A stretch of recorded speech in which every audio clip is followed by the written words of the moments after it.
You're listening to Slick Talk, the hospitality podcast, a podcast for those who are in and around the hospitality industry who love, live, and breathe what they do. You can join us for candid and unscripted conversations with hospitality experts and founders as we go deeper into their personal stories while they're sharing their triumphs and trials that got them to where they are today. I'm your host, Will Slickers, and you're listening to an episode of Slick Talk, the hospitality podcast. Now, let's begin.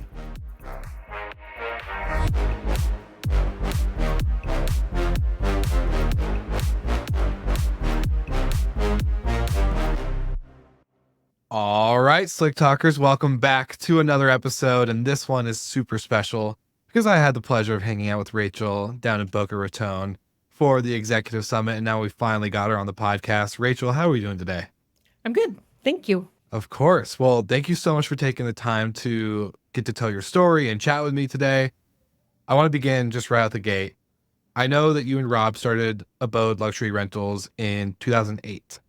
What was the initial moment where you're like, yes, we're going to start this luxury vacation rental brand, almost you're getting close to a 10-year anniversary? Yeah, no, we're Getting really close. at like 15, right? Because 08, yeah, the math. I'm not good at it, but Oh yeah, might wait, be yeah, just kidding. Yeah, that was Yeah. a stupid Okay. math equation on my end. So It's okay. sorry. I think somewhere on Yeah. something that I did like a long time ago, I put it had been 10 years, and then that thing is like, I forget what it's on, but it's everywhere. So then people are always like, you guys have been in business for 10 years. And I'm like, I should find that thing that's probably 6 years old now and take it away. I But should anyway, also yeah. figure out how to do simple math and It's do, okay. It's okay. 2008 to 2018. Yeah. I'm not that's good at my math bad. either, so it's okay. Okay, so the way this started is not fancy, but it's like really similar to a lot of the OG vacation rental companies. I feel like so this part maybe not as similar, and that is that my husband was in real estate and in Park City, and he had done well, but '08, like everything was tanking. So he was kind of like, oh, and we weren't married yet. We got married in 2010.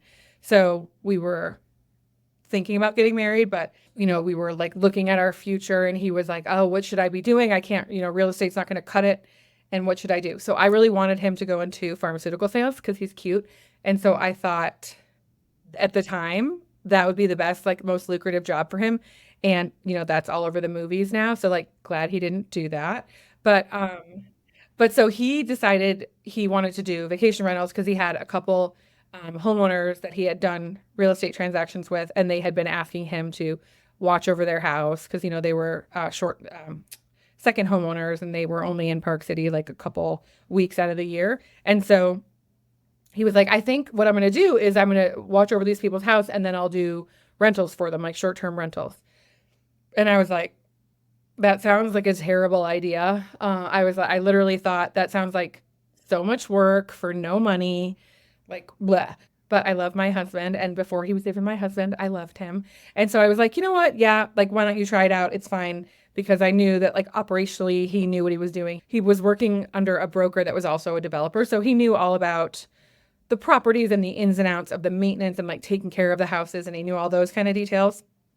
And he himself, my husband, had a rental condo in Park City they had had for a couple years, and he had been having it rented out. And so he kind of got what this was, and he was like, this is what I want to do. So at the time I switched jobs in there, but I was working at in a corporate marketing position. And so I had really good benefits and a good salary. So I was kind of like, whatever, it's fine. If it doesn't work out, I'm making good money. I have a solid job. And yeah, so I had like little faith about the whole thing. And obviously I was wrong. I feel like all the women hate when I say like, he was right, I was wrong, but he was. So then that was way back in '08, and everything grew super slowly. So it was just really organic.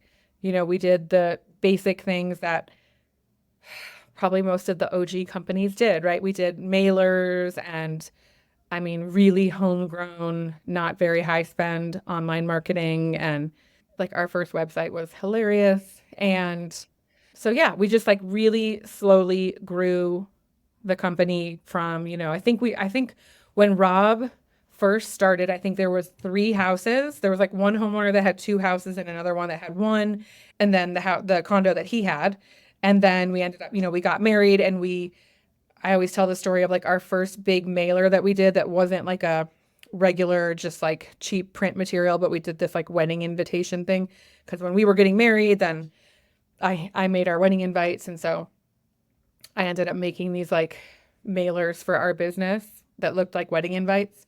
So that was like one point where I think we gained, I don't know, like 4 more houses from that mailer. And so it was just really slow. And over time, we used to like go out to dinner and celebrate every time we signed a house, which is just hilarious to me now.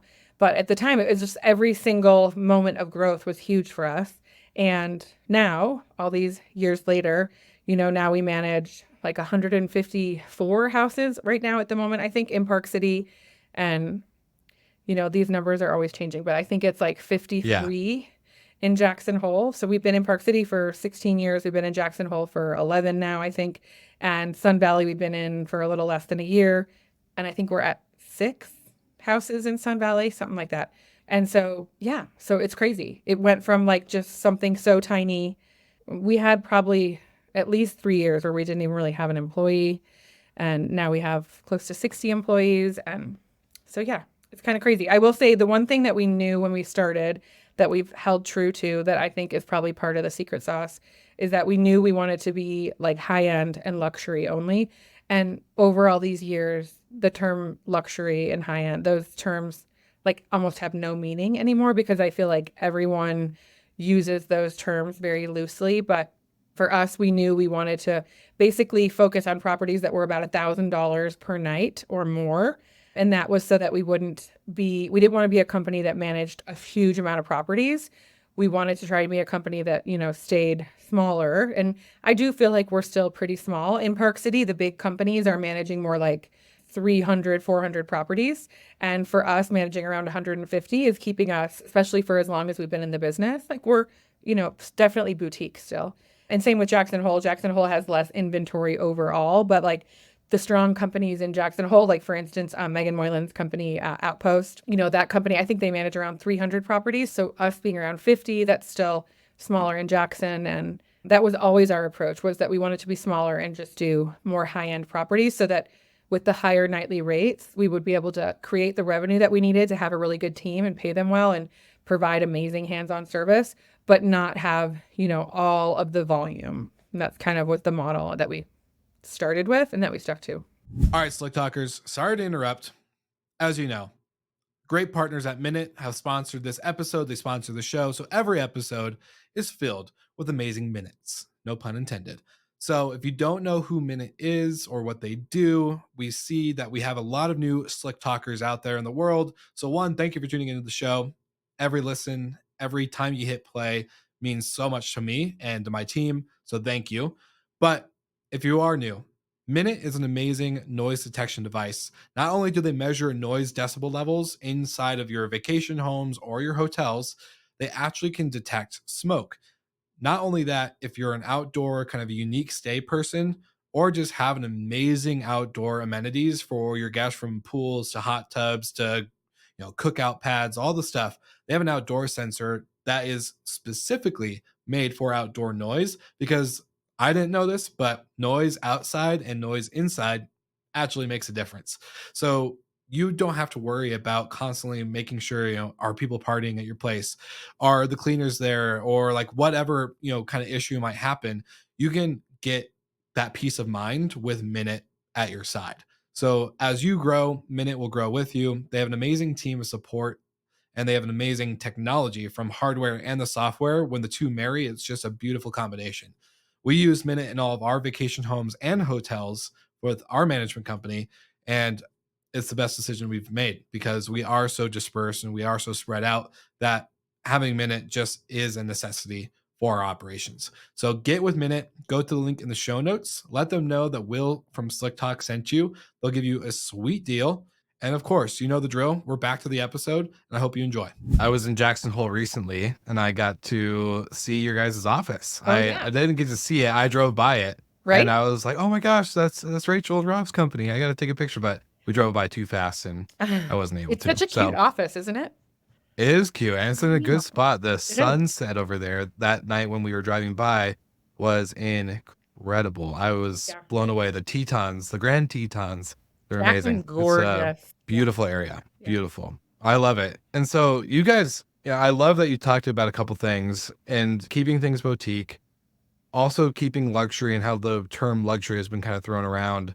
I would actually love to know from your guys' standpoint, the $1,000 a night minimum, luxury at your terms and your standards. How have you defined that over the years? Like, what do you think has really changed when it comes to actual luxury? Yeah. Is it service? Is it the amenities? Is it a combination of everything? This is a topic that my husband and I and our teams talk about a lot because, okay, a few things. So, one, I feel like luxury is super dependent on the client that you're talking about. And when it comes to vacation rentals, it's about the location. Like when we're bringing on new employees, I always talk to them using the example of like luxury in Miami could involve thong bikinis, champagne, and baseball hats or something. And luxury in New York might mean, a waiter in a tux with like a towel over his arm, right? But in the mountains, luxury is more about like authenticity of like what's really luxury in Jackson Hole or Park City or Sun Valley is more about people wanting to be like a local and wanting to experience the real mountain lifestyle. So it's not about the guy in a tux with the towel over his arm. It's more about like maybe technical gear, or it might be about, that sort of freedom that you feel out west in that wide open spaces and the concept of being a local in a small town. And so, we talk to our teams about like, number one, we have guests that are coming from urban places like New York or Miami or something.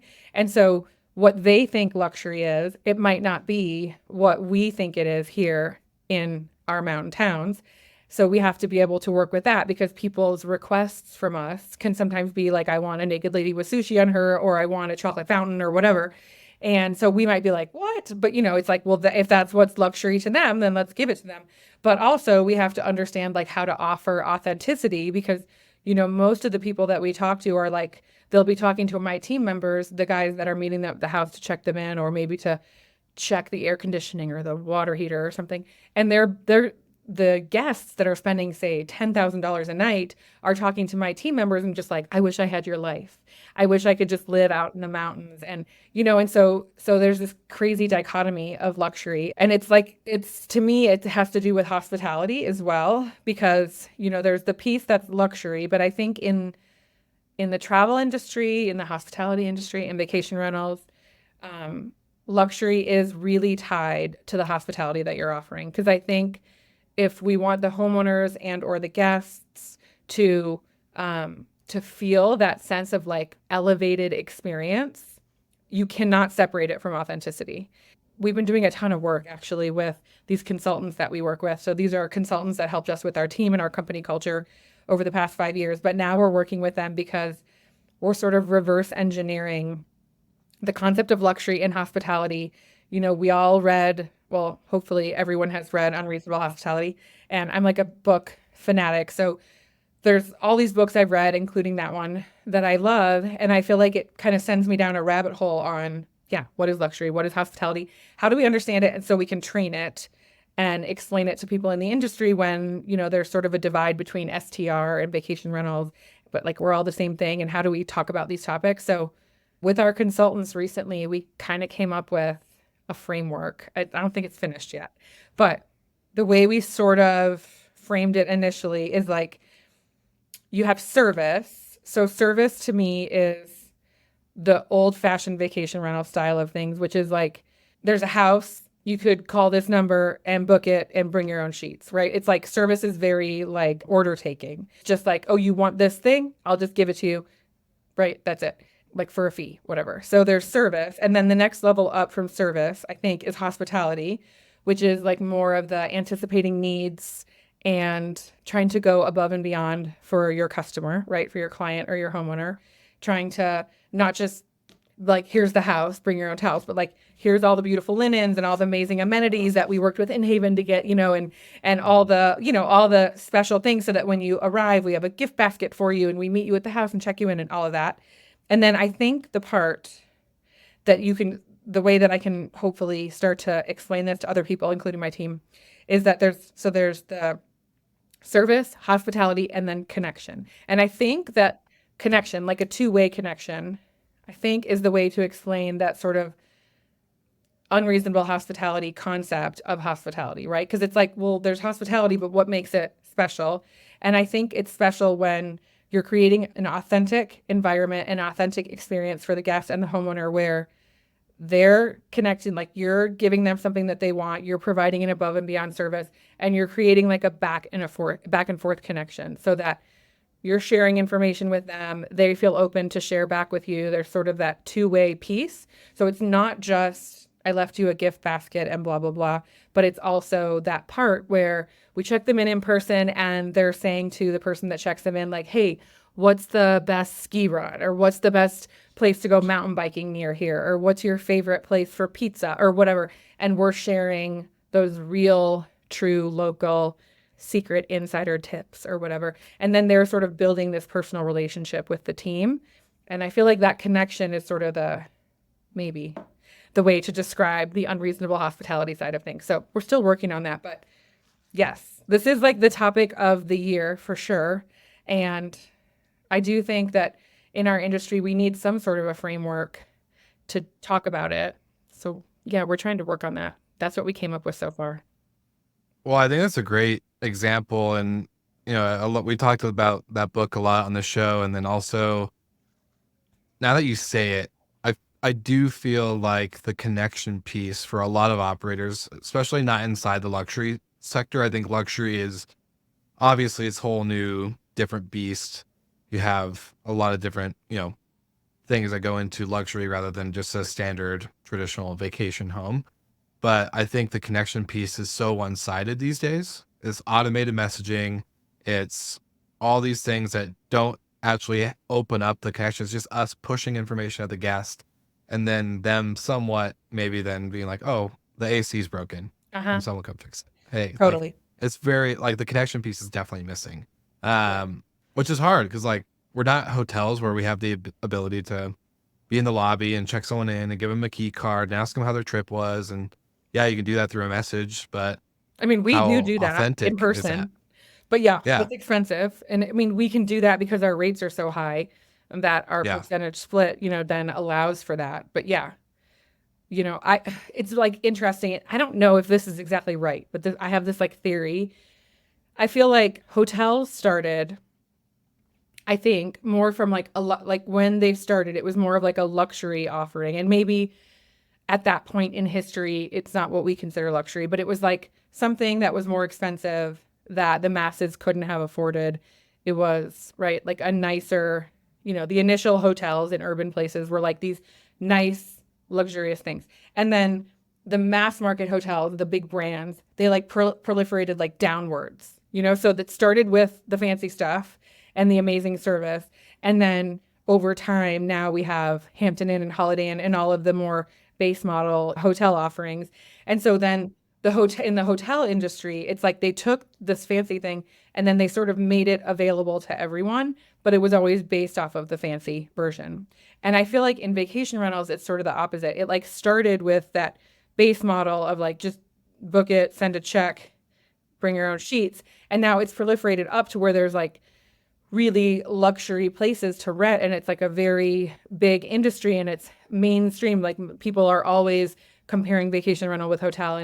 But now that we have the luxury part of it, there's like a lot of differentiation in service that's offered because there is this lesser service stuff. And then there's the luxury that has a lot of service. And I think what we should all aspire to is to be offering some version of luxury, of connection and hospitality with our guests across our industry at every level. And of course, not everyone can check the guests in person. And I think that's fine. And not every guest wants to be checked in person, but still just to kind of paint with a broader brush of higher end hospitality across all the levels of service and all the levels of the industry. I feel like that would help all of us, whether it's STR or vacation rental.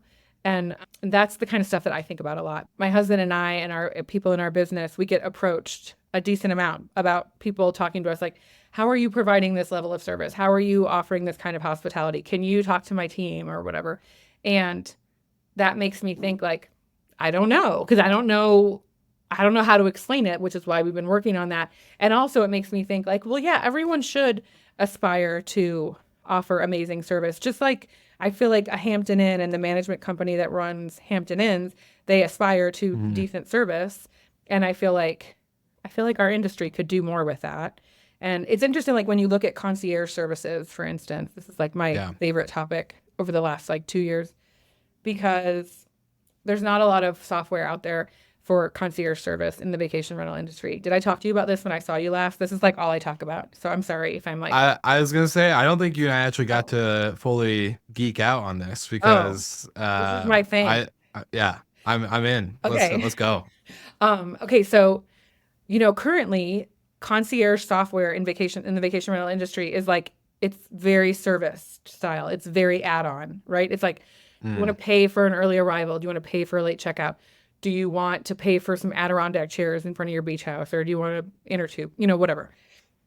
And that's not concierge. Like if you've stayed at a really nice 5-star hotel, like the Boca Raton or whatever, like that's not mm, concierge. Concierge is like itinerary creation. Concierge is like, I want to go to dinner tonight. Where should I go? And then someone will share with you in a two-way conversation about like, oh, you should try this place. Oh, well, we have kids. Oh no, okay, then go here for sure. And like, get you the reservation that you couldn't get yourself and give you access to things that are hard to get access to. And not only to help you make the dinner reservation, but if you need a babysitter for your kids, work that out too. And how about car service and, all the surrounding pieces of that. That's concierge, in my opinion. And so again, I feel like this is the other part where hotels are doing better than vacation rentals. And companies like what we do, we've always done concierge more like a hotel. And when I look at, say, like Robin Cragen and Moving Mountains, or like near Mayman with the Mayman Group in LA, like they do concierge the way we do. And I, recently got to know them and I feel so connected to them because forever I was like, are we the only ones who do this like this? Why is it when I tell people how we do concierge, they're like, that's not how you do it. And I'm like, well, it should be. So this is my whole thing because there's one software currently in the vacation rental industry that allows you to do concierge more similarly to how hotels do it, which is more like itinerary creation instead of add-on services. And that's Trip Around. And Trip Around is this awesome company out of Greece. Have you ever met them? They're so cool. They're the coolest people. I'm adding them to my list. I'm Okay, adding they're them to my awesome. list. I And they need to have a add them. great product. And they literally have like the only serious product that works for more like itinerary style concierge services, not an add-on. And so to me, that's one of our big lacking areas in the industry is that when you go to a vacation rental and you stay somewhere that could be $3, $4, $5,000 a night, and I've had this experience myself with my family, and you call the person they give you to call for concierge and you say, I want grocery deliveries, let's say. They're like, oh yeah, there's an Instacart app. And I'm like, Mhm. I have Instacart. I don't want my groceries blowing around on the front steps before I get there. I want them like in the house and put away because I have kids and I don't want to show up with like, that's the last thing I need. Or, you're like, I want dinner reservations. And they're like, have you tried Resi? And you're like, yeah, I know what that is, but I wanted you to tell me where to go. Yeah.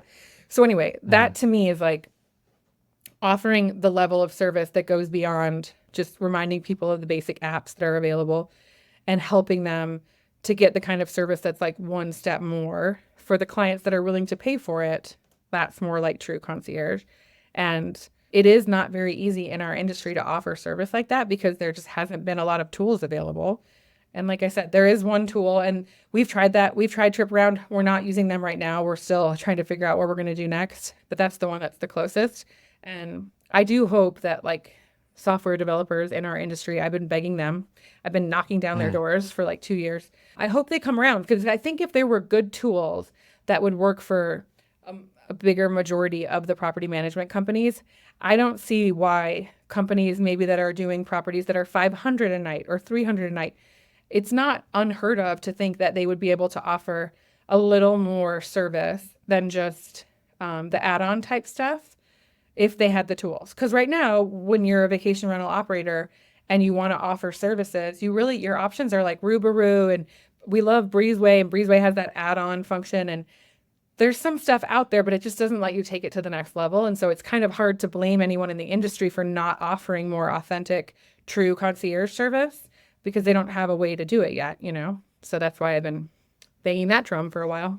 Well, and then everyone thinks that using ChatGPT is going to solve their problems of concierge because there is no software, right? So they're like, oh, let's just ChatGPT it and that'll solve everything. And it's like, okay, like ChatGPT is good for some things, but I wouldn't hire it as my concierge, at least No, not not right yet. now. Yeah. Because Yeah. again, I mean, I think using ChatGPT for guest services or concierge, to me, that's like a service version of it, right? That's just you're just utilizing a tool for order taking, but you're definitely not going above and beyond. And you're for sure not connecting in a two-way connection. And so it's like, in order to really have repeat business, to get the direct bookings and to have like a strong name and a strong reputation, like really it comes down to the two-way connection in your community with your clients, your guests, and your homeowners.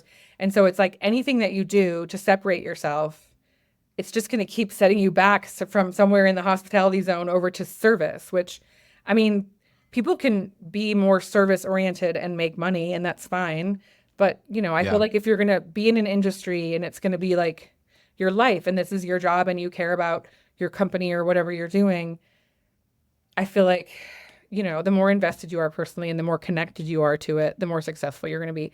So it's not to say that without that connection, you couldn't be making money, but like it's not all about making money if this is what you do every day. I'm glad you mentioned Near and Robin because the three of you, like your three companies, I think the industry could learn a lot. And so I have two questions for you, and they don't really go together. They're kind of separate, but kind of been wanting to ask this for a bit is what do you think listeners or the industry could learn from the three companies being in luxury?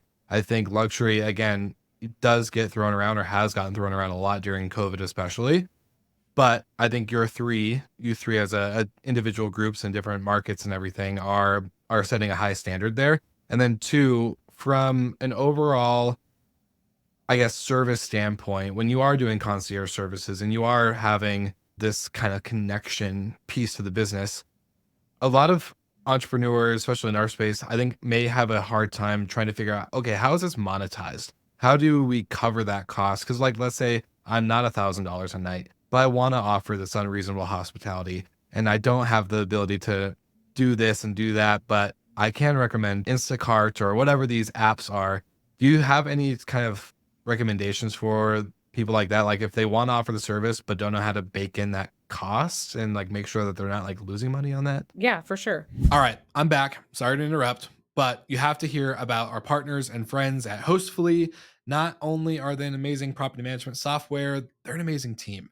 I've been friends and partners with Hostfully for over 4 years now, and it's been an amazing 4 years. I can't complain because as I continue to grow my business with our property management company, they continue to update and grow their products and features within the Hostfully platform, and it just gets better over time. So with us, we have a unified inbox, we have amazing marketplace, not only for the rest of our tech stack to integrate, which is awesome because they work with so many people, but then the third piece is the distribution is built in. So you don't have to fully rely on a channel manager. You can actually rely on the amazing integrations that Hostfully has with Airbnb, Verbo, Booking.com, Marriott, Homes and Villas, you name it.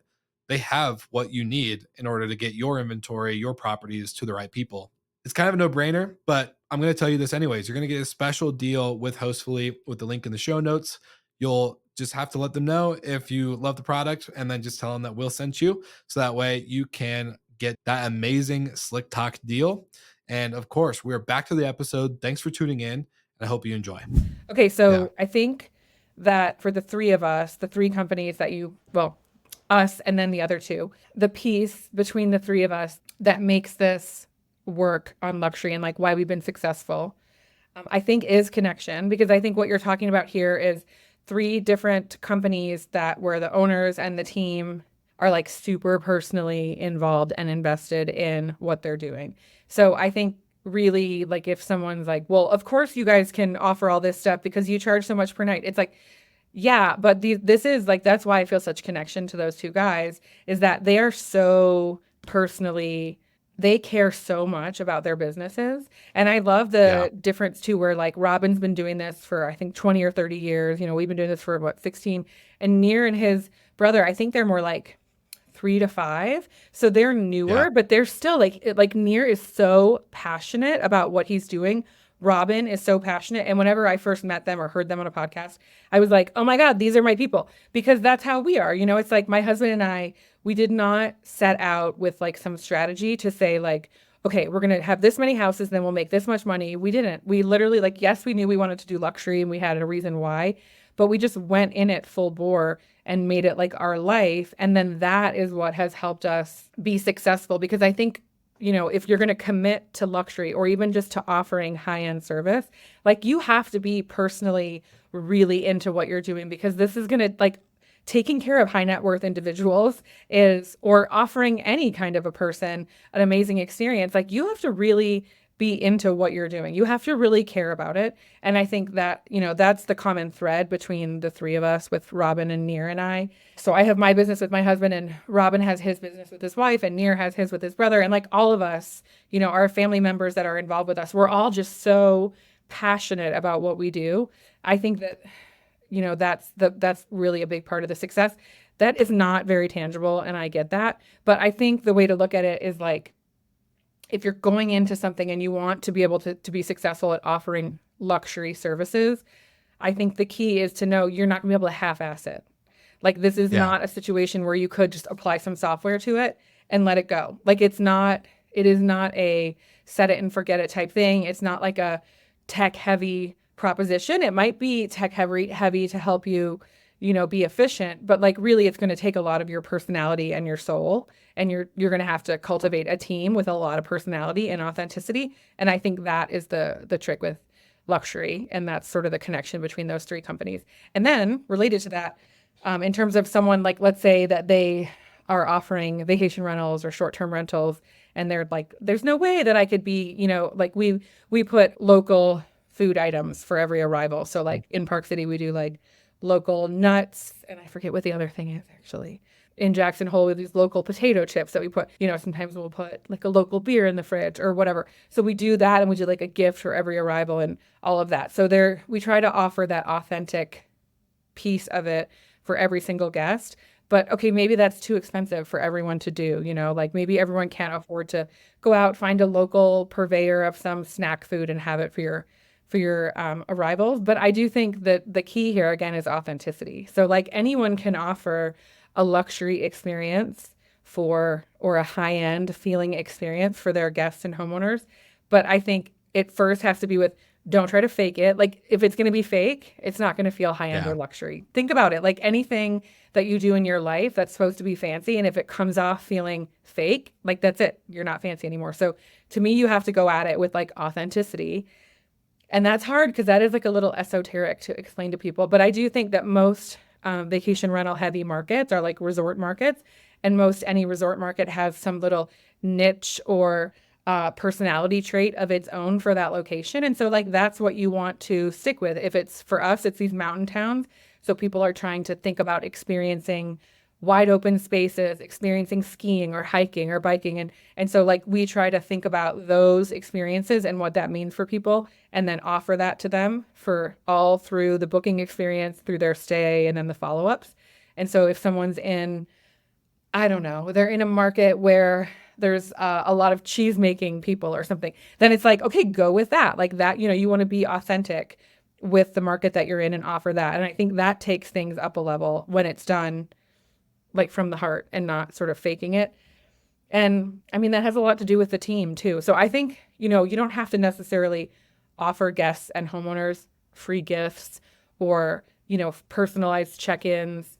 It's not always about that. I think you can convey the authenticity and like the two-way connection, the caring, you know, the ability for them to communicate with you back and forth. Like you said, not just throwing information at them, but like putting information out towards them in a way where they can respond back to you and have like an ongoing conversation. I think that's what makes people feel taken care of. The experience is elevated from just a standard, more basic, old-fashioned vacation rental experience. And I also think that connection, like that two-way connection is really, that's where we could differentiate from hotels so drastically. Because sure, a hotel has like a lobby, but that's a communal experience, right? Like everyone gets to go into the lobby and talk to that person at the front desk. Whereas vacation rentals, if you're having like more of a one-on-one with your guests, whether it's on text, on the phone, or maybe, you know, in person, that's so much more authentic and like connected than a front desk lobby, right? Because that's just more of Yeah. like that back and forth. And I think if more companies tried to focus on that sort of connection with their guests and their homeowners, I think that's the secret sauce. Like that, there's no, I mean, I'm trying to think of like times that I've stayed in vacation rentals and I had the host or the company or whatever going back and forth with me and like really responding quickly. And you could tell it wasn't like an automated response. They were actually listening to me and giving me their true opinion.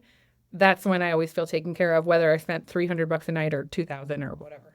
Yeah, we try to keep like a library of all the local, great, awesome, good review, good service type places around our homes. And we have one in West Seattle that's really close to a really small, it's not like a Safeway or King Supers or anything. It's just a small grocery outlet owned by this, local family with a brewery right next door too. And so it's like, hey, we just tell like we may not be able to stock the fridge with the groceries or the beer, but we get discounts for them. So like, hey, if you go there, you get $10 off your grocery order plus the first beer's free, or like, 50% off for being one of our, Yeah. our guests. And I think, you can do those things that way and continue to build on it.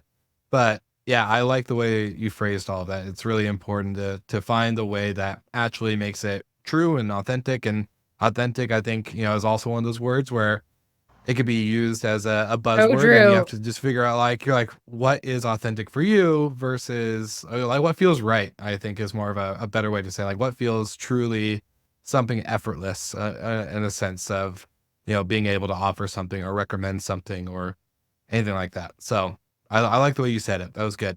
That was really good. I don't know. I don't know. Um, I feel like half the time when I'm talking, I cannot get my thoughts out straight, but hopefully that came across sort of because it's true. Like so many of these words are kind of like they're not so specific that when you're talking about it, you're like, is this making any sense? Or is this too like ethereal and like out in the whatever and not being specific enough? yeah, I feel you. It's hard because a lot of things can lose their true meaning through multiple uses and being overused or not used in the right context, and I feel it. But I'm curious for you guys specifically. I was looking at your website. I've got to chat obviously at Boca, and I've gotten to hear, through other people in the industry about you and been a big fan, obviously. But how do you guys decide when to move into a new market? I'm always curious about this, especially when yes, you are sticking to the theme of mountain markets, but you are in Sun Valley, you're in Jackson Hole, and of course, Park City. So when do you know the timing is right? Like, especially with the operational at your guys' level of service, that's gotta be a challenge, right? So for us, it's been totally organic, of course, because everything we did was organic. And honestly, like I hate to even focus on this too much because it just makes us sound stupid. But, we did not plan when we started, we never had a plan to move into any other markets. And as we've Mm, grown into a couple other markets, this was not like tactical by any means. So we were in Park City, and then my brother-in-law had a friend who was living in Jackson Hole. They knew what we were up to in Park City with Abode, and they wanted to create the same thing in Jackson Hole. So they had my brother-in-law reach out to my husband and say, could they talk with us? So we ended up having some conversations with these two guys in Jackson Hole about how we run Abode and like how we tactically, how we started the business and how we've got it to keep going. And so we met with them. We went out to Jackson Hole. It was when I had my first kid. So I had like a 8-month-old, and we were going out to Jackson Hole, meeting with them and just kind of having fun and taking like trips for fun to Jackson Hole and then talking with these guys to tell them about how we built Abode. And so after a couple meetings, they were basically like, nah, that's too much. We can't do that. We don't want to do that. And so we were like, oh, darn it. Cause we like spent all this time talking to them. And even then we weren't thinking like, oh, well, we'll open we were like, we didn't even think of that. But then my husband did this course. So there's the Goldman Sachs has they still have it. It's the 10,000 small business courses. And like, if anyone hears this, they should look it up, but they have them in certain locations because I think it is really like something that came out of the downturn and like some sort of restitution, but they have these courses that are free and you can apply as a small business owner to be part of the courses. In Salt Lake City, randomly, is cool. one of the biggest Goldman Sachs hubs. Like they have one of the biggest Goldman Sachs offices in the country. And so they have one of the 10,000 small business class locations here in Salt Lake City. And so I had heard about it. So my husband submitted to be part of the next cohort of the 10,000, whatever. And then he got in. And so, and I had like, at that point, I had this little baby and I was like, oh, cool, you can do this and then maybe it'll help our business. But anyways, then when he got in, he realized, so you have to have like some sort of idea for growth for your business that you're going to, it's like a 6-month program and it's almost like a mini MBA. And so you have to have like an idea for growth that you focus on for the whole time during the course. So we were literally like, well, screw it. Maybe we'll just say we're going to grow into Jackson Hole, since we had been talking about Jackson Hole and everything for so long. We're like, maybe we'll just open an office in Jackson Hole and then that'll be the topic. And that wasn't even like, we weren't even sure we were going to do that. We just used it as the growth idea because we didn't have any idea for growth. We were never being strategic that way. So that's how Jackson Hole happened. Because then what happened is Rob did the course and then we started planning to open an office in Jackson Hole. And the 2 guys that we had talked to that wanted to start their own company there, we said to them, hey, do you guys want to work for us? We'll take on all the liability and we have the revenue out of Park City that we could sort of fund this, and you guys want to work for us and we'll do it. And so that's what happened. And those 2 guys still, 11 years later, they still work for us in Jackson Hole and they're awesome. And so, so that's how Jackson Hole happened.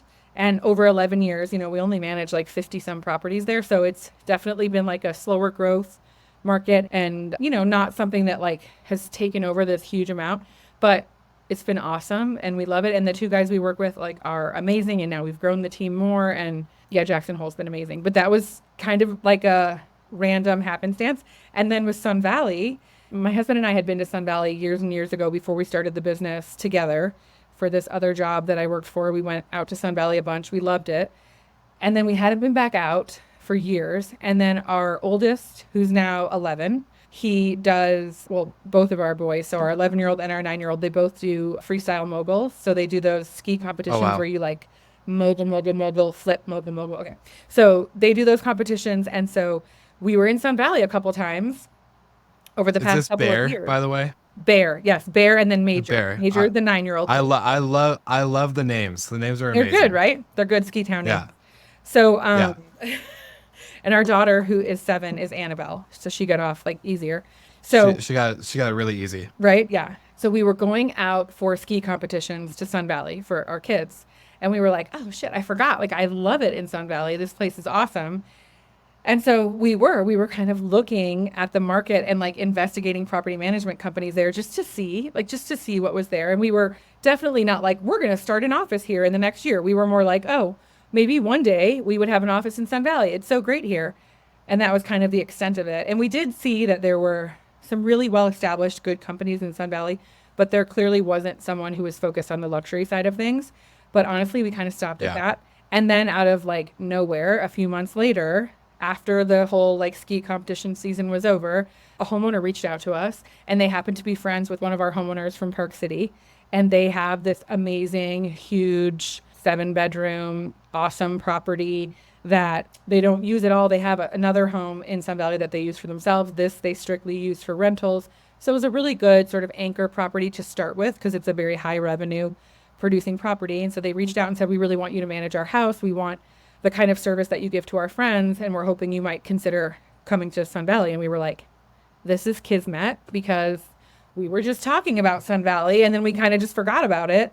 So yeah, maybe we will do this. So anyway, then we went out to Sun Valley and got an office space and found an amazing employee. And we always try really hard to make sure that like our core employee team, that we have long-time locals, because again, we want to be able to have authenticity of this place for the guests and homeowners. And so it can't be someone that just got there, it can't be someone that just moved in from Michigan the other day. Like, it's got to be someone that knows this place, that maybe went to high school here and all that. So our first employee in Sun Valley, Brandon, he grew up in Sun Valley and, has lived there all his life mostly. And so that was awesome. So we found him, and then now we've been signing homeowners, and we thought that maybe in the first year we'd sign like 3 to 5 homes, because we're definitely more organic with our growth. We use Vintory, we do a lot of cool stuff, but we're never dead set on like, we need this much growth we'd rather grow slowly and organically. But anyway, I think we're at 6 or 7 properties in Sun Valley within the first year. So that's awesome. Like amazing. Yeah, so it's going well. And so some people might say less than 10 properties in the first year, that's nothing. But I'm like, well, not for us. First of all, the homes we take on do so much revenue each that there's that. And then second of all, it's like, I really want good, solid relationships with the homeowners. I really want a really good, strong relationship within the community. And that all takes time. So, the slower growth for us works. And I know it wouldn't work for everyone, but it works for us. Yeah. Okay, so I love that because for me specifically, I was just having a conversation with Jonathan Wicks from Well and Good Professional Services, and love the guy, love the team, love everything they're doing. And he and I were just talking about scaling and how this industry, we haven't had a really good public market or even somewhat private market leader at scale. And when it comes to the scale, I don't think obviously like the certain metric we heard at the Skift Vacation Rental Forum was around 35,000 properties is where these bigger property management companies like Vacasa or Evolve get to, and they can never cross that threshold. And then they have a super high turnover, super low rates, maybe a lack of profitability and guest service. Like there's a bunch of things that happen.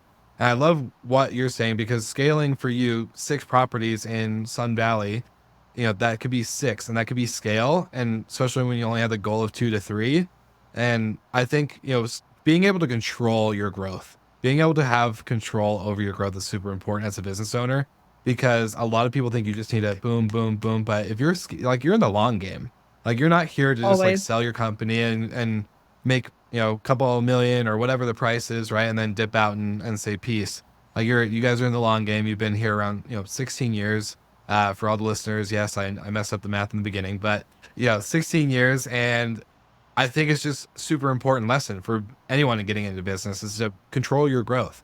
You have the opportunity to grow at your scale that's right and authentic to you because it feels good and it's effortless or, more natural than anything. So I don't know. I think the natural growth is just super important. I love that you were talking about that because a lot of people overhype scalability, It's I think. true. I mean, I hear about it all the time. Like, I love Riley Yeah.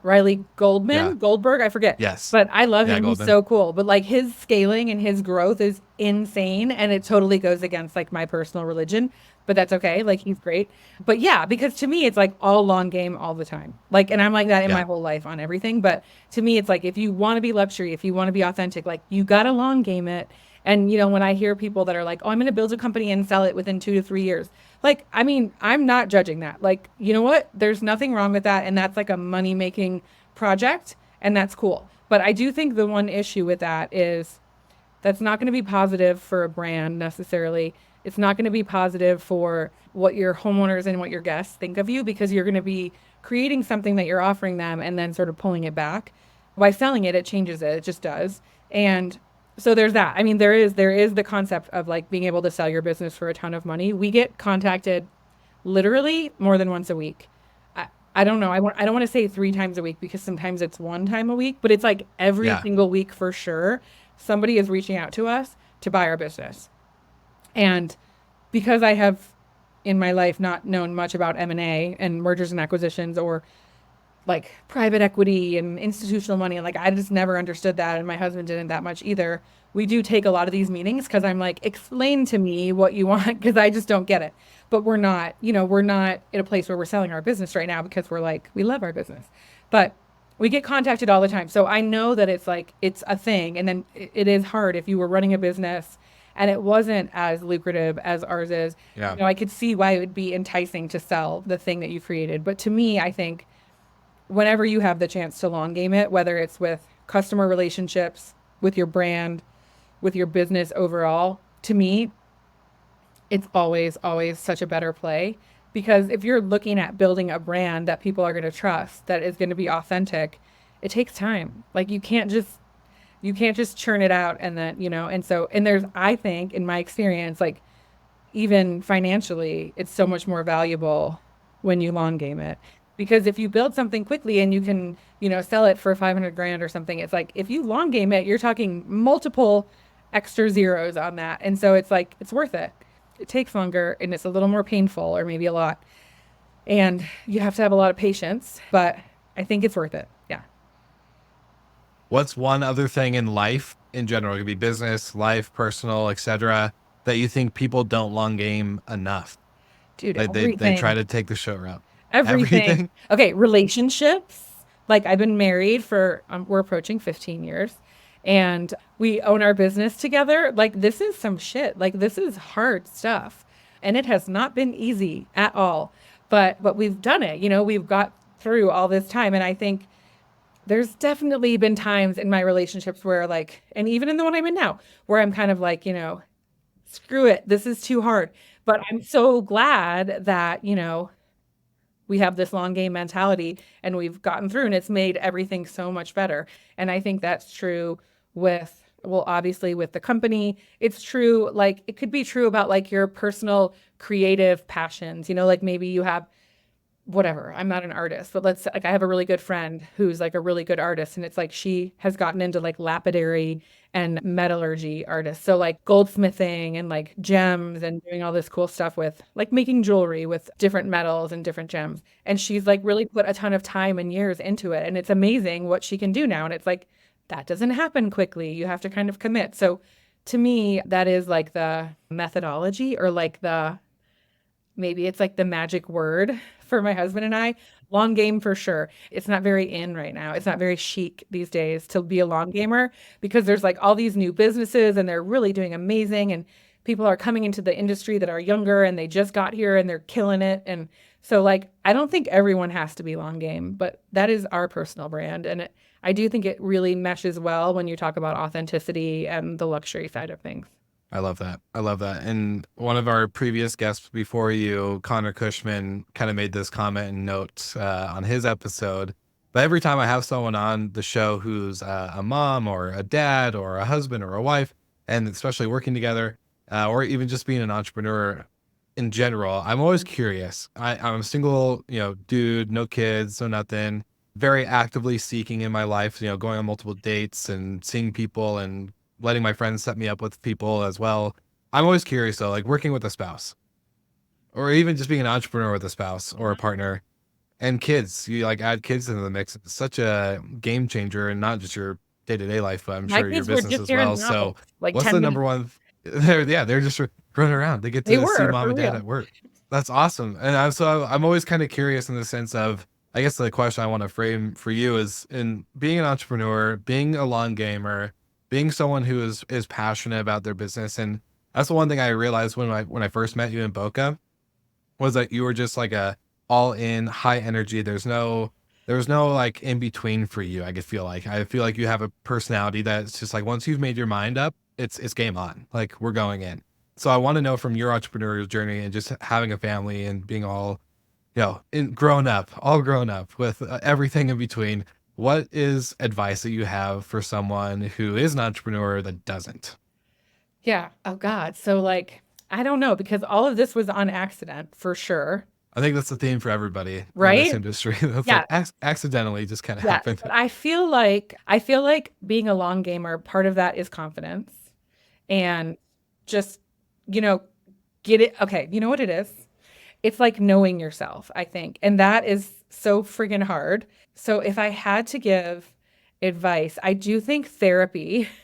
I am huge on therapy. I don't know if you know this, but like I pay for my team to do as much therapy as they want. So I have three, currently maybe I four did not know that. therapists in the different markets Wow. that I pay. So anyone on my team can go to therapy whenever they want.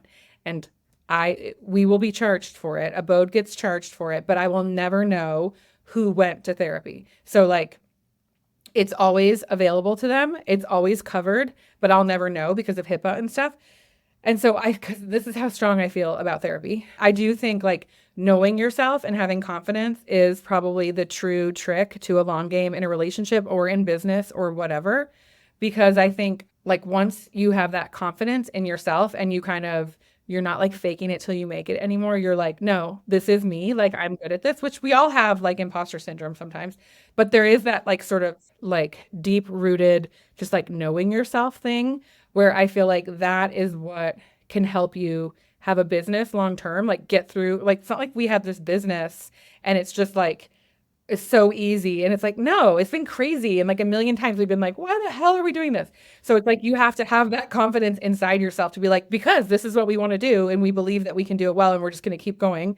And the same with your relationship, it's like if you're going to be in a relationship with someone, the truth is like, it's not just about like true love and like magic relationship power. Like it's just a decision and a commitment and like the being able to like keep going back to like, and we're here and we're going to keep doing this, for ourselves, for our family, whatever. And so I mean, I'm a huge, like anyone on my team knows when we're talking about like issues at work or even personal things or whatever, I'm always like, you need to read a book about that and go to therapy. And so I do think that for almost all of us, more therapy is definitely part of the answer to long gaming anything and to reading good books and like being, personally invested and active in your self-development, whether it has to do with like business self-development or personal self-development, like reading the 4 agreements or reading tribal leadership or whatever, like the different things you can learn about to be more confident. This is like so generic, but I swear to you, it's true. Like that inner peace of like knowing that you're doing the thing you really want to be doing and, or like, who you are. I feel like that's the secret to the long game relationship or business. Dropping No pure Oprah. fire on the I'm no podcast. Oprah, but that's all I got. I love it. I love it. That's such good advice. I think it's super, super, like we can talk about vacation rentals and hospitality and all these things, but at the end of the day, we are humans running businesses. And I think, getting to hear stuff like that is super important just because I think, especially from this podcast, I've had listeners multiple times like, it just seems like you get these guests that just have it all figured out. And it's like, I don't want that to be the case because I know none of us have this all figured out. Like we're still learning more about ourselves each day. We're learning more about our partners every day, our friends, our family, our siblings, or whatever. Like we're always learning and it's always changing. So again, it's just getting to know yourself. And I love that advice. I think it's more therapy, more Therapy. learning. That'll be Always the more title of the therapy. episode. I More mean, therapy. everyone's going to get really sick of me saying that. I'm sure my team is like over it because literally that's like I'm always like, don't forget, you guys have free therapy. You know what? One thing you could do is go there. And then, okay, what else can we do? But like, man, a good therapist is like everything. That's one of those things where it's like, yeah, okay, I get it. Okay, Rachel wants me to go to therapy. But then when they actually have something happen in their life and they're like, oh shit, I have no one that I could really talk to about this. I should probably go see a therapist. And, oh wait, didn't Rachel say we have free therapy? Right? Yeah, like it's kind of one of those things. It's just like you forget it's there. Like, okay, it's annoying to maybe hear it all the time, but then when you actually comes to using it, you're like, Well, I'm kind of glad I'm glad that she reminded me 1,000 some times. people will even say like, hey, is it okay if I bring my girlfriend if we do like a couple set? I'm like, yeah, do it. Because it's like, I know that when people are more secure in themselves and they're more like they've dealt with some of that stuff that we have, those thought patterns in our brain, whether it has to do with their relationship or work or whatever, like they're going to be more authentic and more connected to what they're doing at work. And so it's like, yeah, like go do the work on yourself so that you can do the work at work, more confidently, more authentically. Deep. Do the work on yourself so you can do the work at work. Let's go. Whoa, let's write a book about that. Yeah, seriously. Oh man, I love this. Thank you so much, Rachel, for taking the time to share a lot of your thoughts and your story and your experience. I always love asking kind of a final question at the end is obviously the listeners, probably feel like they're connected to you. If they want to learn more, where can they reach out? Is there a specific link, an email, a social media page, you name it? Where can we send them? All of it, but LinkedIn, I'm on LinkedIn, right? It's Rachel Alday. And my last name's Alday. That's thanks to my husband, but it's only one L. So Rachel Alday with one L. Yeah. Or my email is Rachel, Rachel, the boring version, at Abode Luxury Rentals. So A, B like boy, O, D like dog, E, luxury rentals with an S.com. I love it. We'll make sure everything's included in the show notes for all of our listeners, but I just have to say thank you one more time. I really enjoyed this episode. For the listeners that may not hear the freezing and the pausing and all that stuff, because we're going to edit and clean this all up, it is truly an interesting experience, but I've gotten a lot of good nuggets out of it, and I really appreciate you, Rachel. Yeah, I appreciate you. Thanks so much. Of course. All right, Slick Talkers, you know exactly what to do. Like and subscribe to all things Abode Luxury Rentals, Rachel Alday, you name it. Go grab the links in the show notes. And of course, like always, we'll see you guys again next week.